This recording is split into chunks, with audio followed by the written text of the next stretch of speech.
আল্লাহর নবীর ঠোঁট কিভাবে নড়তো আমি আপনাদেরকে সেই ঠোঁট নাড়ায় দেখায় দিতে পারবো।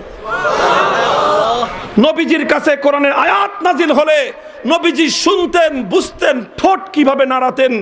আল্লাহর নবীর ঠোঁট নাড়ানোর সেই অবস্থা, নবীজির ঠোঁট নাড়ানোর দৃশ্য আমরা পুরা দুনিয়াবাসীর কাছে দেখিয়ে দিতে প্রস্তুত। দেখবেন, এটা তো বড় বরকতময় জিনিস। নবীজির একটা বিষয়, নবীজির একটা আমল আমি আপনাদেরকে দেখায় দেব। ব্যাপারটা খুব সহজ, বড় চমৎকার, বরকতময়, পৃথিবীর একটা অত্যাশ্চর্যজনক একটা বিষয়। আমার নবী 1400 বছর আগে কিভাবে ঠোঁট নাড়িয়েছিলেন, 1400 বছর পরে এসে নবীজির একজন আদনা উম্মত হয়ে বিশ্ববাসীর